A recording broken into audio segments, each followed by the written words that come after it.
Hello and welcome to the Marine Channel, and today we're going to jump on board this absolutely gorgeous Princess S65. Now it's a show debut for this boat in Dusseldorf 2025. It was actually revealed down in Cannes in 2024, so it's creating a lot of interest here, hence we're in the show before it officially opens. This is a 67 foot boat if you include the pulpit, and 5 meters wide. It's a 4 cabin setup, and this one's got the optional crew cabin as well, so we're going to do a full tour. Just start back here on the bathing platform, so it's the high-low platform as standard, and then we've got this enormous tender garage which opens up, and that'll take a 3.3 meter tender, so plenty of space in there. We can access the rear of the boat both sides. And we've got this enormous sun pad right at the back of the boat with a gorgeous view. Okay, out over the show today.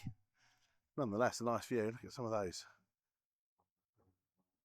What a wonderful place to sit. Now, crew cabin wise, that's actually just under here. So let me just try and do this with one hand. It's not too bad. And then we've got a button over here, and that will pop open. So let's go on down there and have a look at our crew accommodation. Okay, so we've come down this ladder. We're now in the crew accommodation. Now it said on the board that this has got accommodation for up to 2 crew. I'm looking here and there's a single berth. So I'm not sure, unless you're very friendly, that you could get 2 people in there. There might be a trick. I'll see if I can find out for you. There is a nice little ensuite in here, which is a wet room. So actually decent sized loo, sink, and then a shower overhead. And then just down here is a big hanging locker. There you go, with a rail at the top there. So certainly very comfortable for one. I need to find out how they fit 2 in here. But yeah, not a bad space. Okay, so that's the crew cabin done. So let's move into the main seating area aft. Got this big run of U-shaped seating here. Beautiful wood. This one's got teak absolutely everywhere. This one obviously folds. That's a fixed table. Steps up to the Flybridge. We'll go there in a little bit. But show you the kind of outside kitchen. So got our sink in under here. Now this, I tried this earlier. This is the heaviest lid in the world. That's set up as a cooler at the moment. So your cooking facility effectively is upstairs. And down here we've got a useful litter bin. Now this boat's got what they call the allure pack, which I understand is to do with some of this kind of colour coding. So you'll see around the boat this kind of darker bits. There's multiple elements, if you like, to this allure pack. This one's got it. I don't know all the details, but it certainly looks very, very nice indeed. Bit of cover here extending out over the seating area. And if we have a little look down here, we've got another wing station here, so we can control everything. Look out over the side of the boat. Very nice indeed. Pop that one back in. We're going to go out to the bow area while it's quiet. Nice handrail here at the side, decent height, and also good handrail up here. So you do feel very secure moving around the boat. Obviously we're on the dry here, so actually it's a fair old drop. I'd rather go into water than fall off the side of this onto the floor of the display area. And then up front here you've got, again, fairly kind of traditional now layout. A couple of big sun pads there. All your anchor handling gear. Nice little table here. That's rather nice. And if this is like some of the other Princesses we've seen, I think from memory, yeah, that's a little self-draining space there. And it's a fridge as well. Yeah, I can see the temperature. That's it. So for you guys and girls that are sat out at the front here, you've got your own private supply of cool drinks. She's a very, very, very pretty boat. Very pretty. Lovely. Right, we'll make our way back along the side here. Oh, just point out a little bit of storage and whatnot in case, there you go, for your fenders, covers, bits and pieces like that, so you keep the deck nice and clear. Princess is obviously a British boat builder, pretty legendary in terms of kind of quality. This is very much kind of the higher end, if you like, of boat building. And they've got an amazing stand here. We've jumped on a couple of boats, so you're going to see those. If you do a little search for Princess on the channel, you'll see some of those other boats. But let's move on inside and tell you a little bit about it. We'll come back and talk about engines right at the end, if we may. So galley aft design. So we've got this big domestic size fridge and freezer there with the catches so they won't fly open in any weather.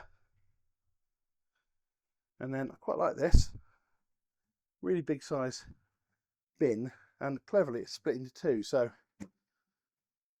yeah, you fill one, fill the other, and the bag's not going to be too big to take up the dock and put into the recycling. Around here we've got a good sized dishwasher, and then of course we've got our twin sink, Bosch 4-burner ceramic, and then I think there's another, not sure if that's chilled, but it's certainly self-draining. And then all these lovely eyeline cupboards here, and again you can sort of see the colour coding, which is rather nice, just sort of breaks all this up. And then through into the main lounge, one little step up, but you can sort of imagine when it comes to spending time on the boat, dining there, cooking here, and all your guests and family and friends lovely and close by. So a little step up, well illuminated though, into the snuggliest carpet of the show so far. And you've got this massive, you sit about 6 or 8 people around here. Very, very nice indeed. High-low television on this side. If the view isn't stunning enough, you can put something on and watch a bit of Netflix or whatever it might be. And really good in terms of refrigeration, because we've got another fridge in here. And we've got another fridge in there, just underneath the helm and navigator seat. So they really do sort of take advantage of all that space. Round here to the helm position, absolutely gorgeous, gorgeous seats. They are as comfortable as they look, and then we've got side access out to the foredeck should we need it. That's an electronic one, so press a button and it all opens up. Big Raymarine screens, multifunction displays, as is typical now on all of this stuff, of course, so you can check all your systems, navigation, all that kind of good stuff. Twin throttles, side power, hydraulic bell, and stern thruster. So despite its size, a very easy boat to manoeuvre, and that's our view out over the bow. Look at that, isn't that gorgeous? We're going to get disturbed by the PA now. But if we look up, we can see that this is the opening sunroof area. Let the fresh air and the sunlight in. And then we'll start to make our way downstairs. And I think one of the really lovely things about this boat is this kind of hallway area, this atrium area, which feels really lovely and open and gives that kind of connection between, you know, if you're on the helm and there's people downstairs, you can talk through, but it just gives it a real sense of space. It doesn't feel cramped or compromised in any way at all. So we go down these stairs. If we look to our left, on the port side, we've got a really lovely little bunk bed cabin there, perfect for kids, but actually the bunks are pretty wide and there's decent headroom above that one as well, so certainly accommodate a couple of adults as well. Nice hanging locker there, there's a good headroom, and just off this sort of main lobby area. If we swing around to the starboard side, then in here we've got a couple of singles. This has got the option whereby these singles can be pulled together, so I think it's this one, might be that one. That can become a double, it slides across there, and that's an option, but it's a really popular one because it just gives you a little bit more flexibility depending on your guest configuration. Nice big hanging locker, and then we've got AV and all that kind of usual stuff as well. Very nice cabin. Couple of portholes there as well, so again, so you can let the fresh air in. And then of course air conditioning standard. You can upgrade that and get sort of tropical air conditioning, but all these cabins are air conditioned and lovely.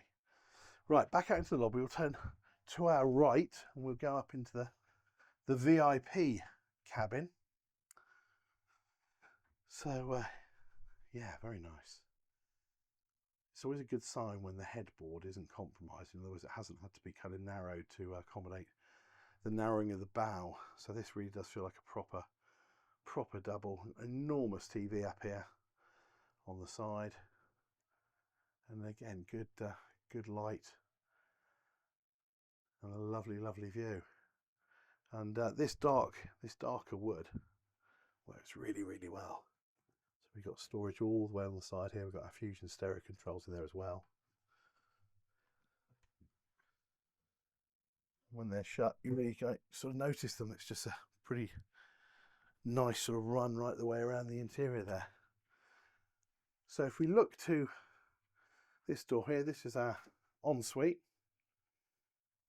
Good size ensuite. Separate shower cubicle. That's practically kind of a double shower. And then lots of countertop as well. Big mirror. So that's our ensuite for our VIP. Just as we move backwards, let me show you the other, if you like, day head, which is again off this lobby. So this is the one that serves that bunk bed and that twin bedded room. Again, really good size shower there, and you've got access in to that twin room through there. So you can come off the lobby, or this can be a private ensuite at night. Excellent. Okay, so there's the stairs we came down. We're going to move aft now. We're going to show you the master suite, the owner's suite. Down a couple of steps and full beam. How about that? Feels very luxurious, very private. Just been down those couple of steps. Massive TV there on the wall. And then this one's set up with the drawers, big row of drawers all the way along the starboard side, and then on the port side here we've got a nice little sofa to sit and have your morning coffee, look out over the ocean, throw your bags on when you arrive at the start of your weekend, and then your ensuite is behind. So again, runs the whole width of the boat, so loads of space here. And effectively, this is, you know, another kind of, we got another couple of bulkheads. So you got bulkhead here, bulkhead there, between you and the engines. So I would imagine this helps in terms of sound insulation as well. I'll just swing round. I'll just swing round here. So when I step down, there's this kind of lobby area, and we've got these enormous wardrobes full of cushions and stuff, because it is a boat show. But that's rather nice. So you got this sort of like almost private dressing area off the master. Nice, isn't it? Lovely. Back out in this lobby here, I think it's quite clever. There's a bit of storage up the top here, and what they've done is they've put the washer dryer down below. So just press the button, open the door, there you go, and that's actually sunk slightly down below the floor, so that maximises the available space for the cupboards above. So it's all there. Fantastic. Right, let's make our way back up. We'll go and talk about engines, and then we'll finish up on the Flybridge, if that's okay. So engine access through the sole of the main deck here. Okay, so we've come down this ladder and we're in the engine room now. So this boat is fitted with MAN V12s. These are 1400 horsepower each. This will give the boat a top speed of around, depending on load, sea conditions and so forth, about 34 to 36 knots. And a couple of options on this boat as well. Got a Seakeeper stabilisation system. So we've got the crew cabin, we've got the allure pack. So if we talk about numbers, if you like, base price boat, £2.8 million plus VAT. This one with the spec that we're looking at, 3.45 million plus VAT. But that's kind of pretty much every option box ticked. But a lovely space down here, loads of headroom. Everything's very, very accessible, very, very well lit. And all your daily checks are very visible and very straightforward. And you can see up there in the corner, you've got your camera there as well. So you can monitor the engine room without having to open the hatch. Very nice. Okay, let's go up and have a little look at the Flybridge. What I like in particular is the position of the outdoor kitchen, which is set aft. Now, what do I mean by that? Quite often when you come up the stairs, the kitchen is sort of set here, just behind the helm seats. Problem with that is you're then cooking near a staircase, which never feels terribly secure. So having it here, A, I've got a great view, but it also means I'm really close to my guests. So if I'm serving food, it's a short hop to the table. Decent sized sink, grill, and then a big refrigerated drawer there as well. So I think that's a really clever design. I like that. They haven't wasted this space. So you can see here we've got a little corner unit, and that one is again some useful refrigeration. Helm position, a little bit more central, which is always nice. And what they've done is they've left a decent gap between the seats. So if you have got someone sat here and they want to get up and, you know, go and get a drink or move around the boat, they haven't got to disturb the skipper. So again, just everything we saw downstairs. So big Raymarine multifunction screens, bow and stern thruster throttles, VHF, all that kind of good stuff. And then you can see the U shape here of seating. And it's folded down at the moment, but you can probably see we've got this bimini top that will fit up there as well. So this whole area can become shaded when we get the nice weather. There you go. Beautiful looking boat, don't you think? Lovely accommodation, and I don't know whether it comes across on camera, but the fit and finish on a Princess yacht is really absolutely outstanding. It's one of the kind of premium manufacturers. Well, there you go. Hope you enjoyed it. And if you did, please like, share, subscribe, all that kind of good stuff. And leave a comment. Tell us what you think, because we hope that you're enjoying these. But most importantly, keep coming back for more, because that's why we do it. And we'll see you on the next one. So from the Dusseldorf Boat Show 2025, take care. We'll see you soon. Bye-bye.